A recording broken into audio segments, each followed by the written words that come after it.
Former South Haven Mayor Greg Davis is acquitted on charges of fraud and embezzlement. The Court of Appeals overturned his 2014 guilty verdict. The court ruled this case should have been tried outside DeSoto County because of the intense publicity. So a jury in Oxford handled the case. Davis was accused of illegally buying a city-owned SUV and taking reimbursements for gas from city pumps. WJTV's Margaret Ann Carter is live from Mill Creek, where people are getting ready for the rain. Boonville man is sentenced for child exploitation and tampering with evidence. Brian Kemp pleaded guilty to possessing child pornography and intentionally destroying the evidence. He'll serve 7 years in prison, 5 years of post-release supervision, and he'll join the sex offender registry. So we got it through. Okay, it's 4:46. I'm terrified of snakes, and here's another reason why. Take a look. A California woman got a big surprise. She reached out to pick up what she thought was her dog's rope toy. Oh my gosh. Whoa, get out of there. It was actually a baby rattlesnake. You could see the woman jump and run away with her dog.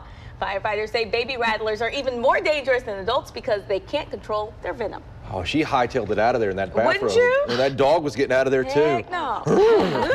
He wanted no part of that. I didn't even want to see the video. Oh, scary stuff there. Oh, it gives me the creeps. I'm glad. I hope she didn't get bit. I don't think she did. 4:46 now. The retrial for former South Haven Mayor Greg Davis is underway in Oxford. Davis was convicted 3 years ago on fraud and embezzlement charges, but the state reversed the ruling, saying the judge should have moved the case. The prosecution says Davis leased an SUV through the utility department instead of the mayor's office. They say he ended the lease a month before it expired so he could buy it at a cheaper price. In his opening statement, his attorney agreed Davis made a few mistakes, but he did not commit any crimes. What the state. Lincoln County authorities say a wife shot and killed her husband after a domestic dispute.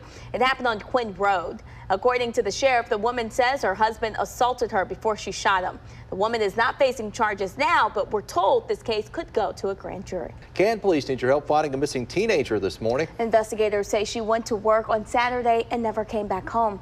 This is 17-year-old Laken Paige Lowry. Police tell us she works at the Wendy's on Highway 22 in Canton. If you know where she is, please contact the police. It's 6:11 right now. A fast-moving wildfire is sweeping across California. Yeah, that fire near Big Bear Lake has already burned 850 acres. Families are leaving. Welcome to WJTV This Morning. I'm Andrew Harrison. And I'm Brittany Noble-Jones. Thank you for joining us on this Monday morning. It's still Monday. We're up. We We're are. moving, kind of. Kelly Scott, how do you feel? I'm still a little tired. A man shot an 8-year-old boy in the head while he was sleeping in his mom's car. He's in critical condition, and police are holding 2 suspects. Investigators say 35-year-old Lakia Bradley and 26-year-old Kendrick Jackson followed his ex-girlfriend for blocks before Jackson allegedly fired 1 shot into her car, hitting the little boy on Revere Street. Police arrested Jackson after a traffic stop. They say they found Bradley at Club Elite in Jackson. People across the metro tried to manage without power. One woman is learning just how to cope without a home. Sandra Tedford has called Jackson her home for years. She tells us she feels lucky to be alive after a tree crashed through her roof on Friday.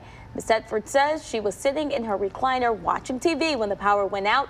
Seconds later, she heard a loud bang.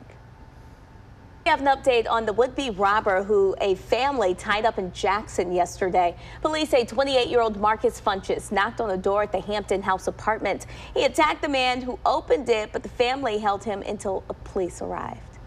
His hands were tied behind. Mississippi teen is recovering after the charger for his cell phone severely burned him. Here's a warning. These pictures are kind of disturbing. Here's what's left of the 13-year-old Wright Beckham's charger and part of his necklace. You'll see it here. The necklace made contact with his phone charger and burned the Philadelphia native on his hands and his neck.